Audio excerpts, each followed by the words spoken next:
what fighter pilots actually do just before a launch. That's what we're checking out today, Sam. Actually do, not false thinking that they do.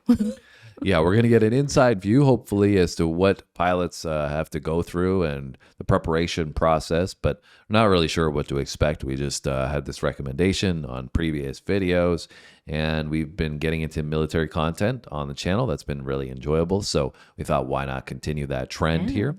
And just want to give a quick shout out, guys, that we're doing the best we can to help our community get healthy. And that's because we're going to be launching a health and wellness app, a fitness app of sorts, but also it's going to be on the web, and it's going to give people some help with their workout programming, with some nutrition guidance. And our objective, because we've worked in fitness for quite a while in the health and wellness industry for over a decade, our objective is to help people get healthy because we love seeing people get on the right path, right? Yeah, so that they can live their best life and have a long, healthy, and successful life to, play with grandkids and be with the family and go on trips and do lots of amazing things. Yeah, so we've tried to make it as simple as possible for the average day person, really affordable, and get you the results that you want at the same time. So be on the lookout for that. And if you get great results, we would love to hear about them as well. So be on the lookout. But for now, we got to be on the lookout of this window here for these jets from these fighter pilots. You ready? I'm ready. Let's do it. Let's go.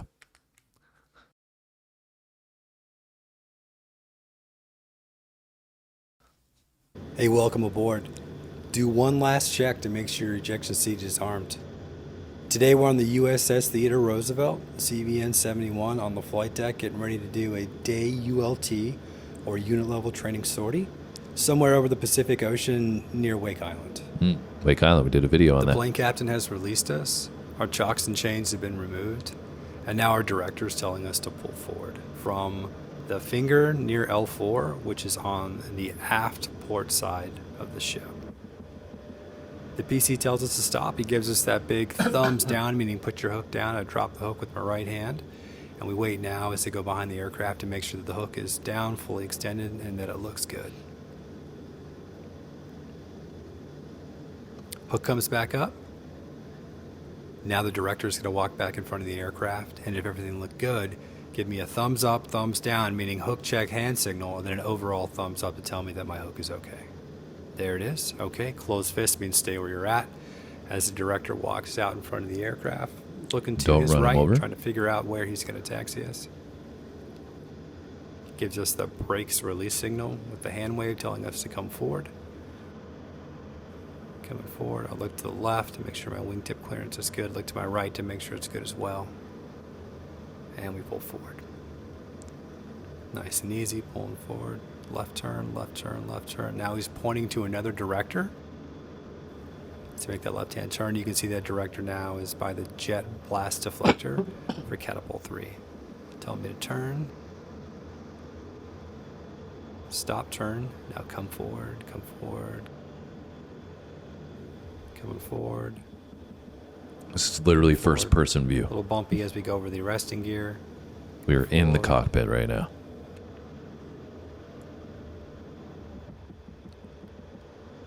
Yeah, seems quite bumpy. And a little tiny bit more. Stop. There we go. So now let's take a minute to look at the JBD, or Jet Blast Deflector, off the nose. The JBD is pretty neat. It's 6 individual panels. Each panel's got 2 hydraulic arms on the back that can raise and lower the panel. All 6 panels will move in unison. And on the back of the panels, you'll see a network of pipes, and those pipes are for the ship to pump seawater through to cool the whole thing down. Oh, wow. That's You saw cool. me take a quick glance to my left and back to my right, and with my right hand I moved the wing fold switch into the spread position, so our wings are slowly spreading. They're spread by now.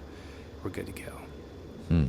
The JBD is designed to cool down the exhaust from a Super Hornet, which in max grunt right before a catapult launch can get as hot as about 2,300 degrees Fahrenheit. Wow. So it certainly needs seawater to cool that thing down. Otherwise, That's it's going to crazy. be melting tires and shoes if somebody were to taxi or walk across it after a cat shot. That's crazy. So let's take an opportunity to look at that Super Hornet that we can see at our left 10 o'clock. This is kind of a unique angle that we can see what's going on near the nose gear of the airplane. From our perspective in the cockpit, you can't see down there exactly what's going on. So I'll point out what's going on as they do it for that aircraft. You can see the director's telling the pilot to move the aircraft forward a little bit, and the whole back operator, the guy in the green shirt by the nose gear, is walking, looking at the whole back fitting that he's about to hook up to the airplane and then to the flight deck. The whole back fitting is a 3-foot long bar that's going to connect to a cleat behind the shuttle, and it's going to connect to the nose gear of the aircraft. Now, the whole back fitting literally holds the aircraft back so that when the aircraft goes to mil or max power, the aircraft will not release and start moving unless that power is combined with the power from a catapult shot, and the jet will go fly. That's how they take So now off the on such jet a small in Catapult runway. 4 is pulled forward. They've gone up to the shuttle. The whole back operators put the whole back fitting on the nose gear. It's connected to the cleat. And in a little while, when they're ready, they're going to pull that aircraft forward about another foot or so to put the aircraft into tension. When they put it into tension, now the launch bar on the very front of the nose gear is going to go over the shuttle and into the shuttle with the whole back fitting pulling back on the aircraft, trying to hold it in place. And that's when the aircraft goes into tension. When we go into tension, we take our feet off the brakes, we put our parking brake in, and the aircraft's just kind of stuck there in tension, and the catapult's now ready to go. So crazy. Like, we're just so accustomed to seeing, things from movies or quick videos or something like that. You don't think that there's so much personnel and so many steps that go into the process of a jet just taking off, like just before it's going to do its launch. How many are the checked boxes? Little things you have to go through, and everybody has to be properly trained, right? Because there's so many things that, like, if you miss one step, something could go wrong. Yeah, and there's so much terminology in this, right? I mean, I remember, I went to school for accounting a while back now, and I remember going through that in the first, couple of semesters. And so much of the learning process is learning the terminology that's so different than what you hear in everyday conversations. And even a few times he's mentioned that here in this video. He said a few things. I'm like, I'm sorry, what did you say? Yeah. Right? But for him, it's just a natural conversation that he has all the time because, in his environment, it's just an easy way to communicate quickly. And everybody knows what you're talking about. Yeah, because they're all educated on that. But even like the hand signals, right? Yeah. It's like you need to know what all these different hand signals mean, because that's like when you're going to stop, go, move this way, move that way, turn something on, turn something off. Like, I had a hard enough time riding my bike and remembering which one was turning right and turning left with my arm. You know what I mean? Imagine trying to remember all these things. Yeah. I mean, like you said, training. It's important, right? Now ready to go.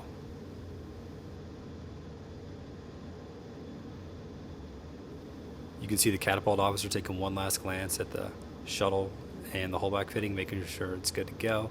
Now everybody's kind of just watching Catapult 3 as that aircraft's getting ready to go. There's my signature move. I hope you enjoyed that. You see the rudder pedals on Catapult 3 moving now, so on the jet on Cat 3 moving. So he's coming up on the power, wiping out the controls. Our jet is moving around tremendously. Even though the jet blast deflector's in front of us, there's still a lot of hot exhaust coming around that thing. It's moving our jet, as you can hear, super loud. There he goes. He's off the races now. The JBD is going to lower. Oh, wow. Everybody scurries to Catapult 3 now as they work on the jet on Cat 4. And now the whole back operator is the guy in the green shirt by the nose landing gear of the airplane. It's going to tell the shooter to have the airplane full forward just a little more so the launch bar can go over the shuttle and into the shuttle. And that hand signal means bring it forward, bring it forward, bring it forward. There he goes. Boom, the launch bar is now in the shuttle. He's in tension. That hand signal means tension. And now he's going to run away from the jet, making sure that he's clear. The shooter or the catapult officer is going to walk up there and give a wipeout signal and the run-up signal, and here he comes. So now they're going to wipe out the controls. This is a mil power catch shot. He's not giving him the pump. Thumbs up, good to go. You'll see the shooter point downrange. And they're off to the races. Now everybody scurries out of the way from Cat 3 to Cat 4, making room for us. Our director's slowly telling us to come forward. My heart's starting to pump, and I'm not even in Come forward. the cockpit. Come forward. A little right. A little right. Here we go. Come forward. Nice and slow. Come forward. Come forward. Forward. Come forward. Easy. And a little more. Yep. Come forward. Slow hand movements mean very slow. Stop. That hand signal, launch bar down. With my left hand, my launch bar comes down now. Our launch bar is now in the track to the shuttle, but it's not quite in the shuttle. Now, one thing of note, if you look at our left 10 o'clock, you can see guys in green shirts by the eye flaws or the improved Fresnel lens. Those are actually visual landing aid electricians, and they're de-rigging MOVLAS, M-O-V-L-A-S, which is the manually operated visual landing aid system, and rigging up just the normal ball, as we call it, for flight operations. Now, the MOVLAS is a backup shipboard visual aid landing system that's used when the primary system, which is like the regular ball, is inoperative due to like a battle casualty, or it's just plain out inoperative, they need to work on it, or when stabilization limits are exceeded. For instance, if the boat's moving around a whole lot, big pitching decks, or lastly when the paddles or the pilots just need training. And normally in a day like this, we get one recovery cycle a day would be MOVLAS, just for pilot and LSO proficiency. He's speaking a One thing whole that's lot neat of about MOVLAS gibberish is at the moment. can control the flight path that's displayed to the pilot regardless of where the pilot actually is on glide slope. This is especially helpful in situations where there's like a big pitching deck and the pilots need to be synced with the deck, that even though the pilot may be below glide slope, they may appear to be above glide slope based on a pitching deck. And the paddles with the joystick and the lights. All right, a lot of that just went right over my head in terms of what he was talking about there. I understand, like, there's probably so many systems in place here that are very complicated and complex, but the way he just glosses over it, he's just like, yeah, we're just doing this, and it's used for this, and it's used for that. I'm like, yeah, what? I'm sorry, I need to watch this again to understand what the hell you're talking about. Yeah, I mean, all I really took from that is that there was a system that basically they activate because it's important if for some reason the main system isn't working, and like sometimes they'll give the main system a break for recovery and activate that like once a day as well, just to like keep it in rotation. That's all that I took from that.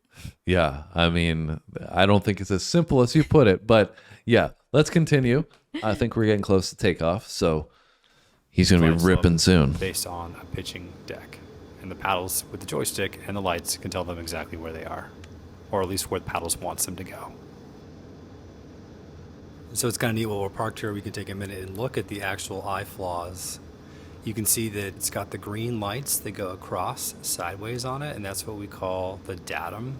And we reference the ball, which is the light in the center of it, which you can't quite see here because it's not on yet. The ball in the center of it is called the source. Now, if the source is above the datums, then you're above glide path. And if the source or the ball goes below the datums, then you're below glide path. And if you're well below glide path, you'll see a red ball, which is really bad news you don't want to see. You can also see above the datum, there's a series of green lights, and those are called cut lights. And the LSO, with the stick that they hold, can push a button that'll activate cut lights, which is like a Roger ball indication, or in a zip-lip operation can mean a little bit of power. And below that are some red lights, which you can use for basically wave-off lights. So when you get waved off, you get a big flash of those red lights.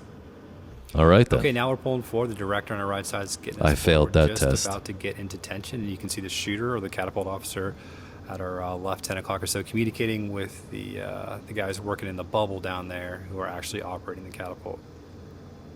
Looks like we're going to pull forward just a little bit more. There it is. Okay, there's tension. Feet off the brake, parking brake in. All right. And now we're going to turn our attention to the shooter who pounds his chest, says me, me, me, and she gives us the run-up signal. We're running it up, we're wiping it out. Going to max power, looking at the flight controls, checking the blinds one last time. Everything looks good. Quick hand salute. Head goes back. Good to go. And we wait, wait, wait. And there it is. Jeez. Fly Navy. Look at that. Well, guys, if you enjoyed the jam today, please like, leave a comment, and subscribe. That's insane. Buy me a beer. I'd sure appreciate it. The details are in the description. Welcome aboard Growl Jams. That's wild. So fast. I wonder if you ever get used to the sensation of taking off like that. It was so fast. It was just like a second, and the guy's like off the ship in the air. Literally. It's wild. I mean, to think that you can build up that much power, that much speed in From that like a fast dead stop. from a dead stop. Yeah. And, I guess that's why I've never really thought about it, but I guess that's why aircraft carriers are so valuable. If you have the ability to have your jets on an aircraft carrier and they can take off and be in a war zone just like that, really, really well. Obviously, we saw there's some preparation. There's 10 minutes of preparation here to get him ready to go.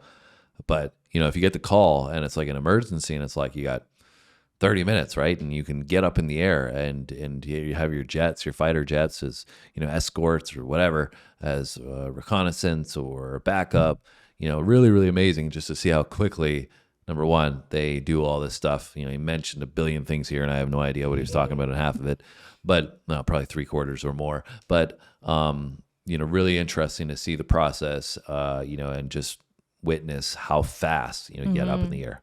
Yeah, and lots of attention to detail, right? It looks fun, though. I feel like it'd be fun to take off. Maybe that's your next career in another life, Sam. It's going to be a fighter jet. Just the takeoff part looks fun. Just the takeoff part. Yeah. I don't know. This looks pretty cool, but, Yeah, gliding. yeah, flying in the middle of the ocean, you're on your own. It's also kind of crazy because, for where we're sitting, it just looks like it's all glass. It's just all open. Like, you can see everything. Yep. Where we're sitting, where we're viewing from. You know what I mean? You know what's interesting, too, is that you hear a lot about, not a lot, but you hear commercial airliners crashing or failing a fair amount. I mean, maybe it's just more so in the news now. But you, never hear about a jet, crashing or, you think you're out in the middle of the ocean somewhere. It's like, well, what happens if you start to malfunction, your jet starts to malfunction or something.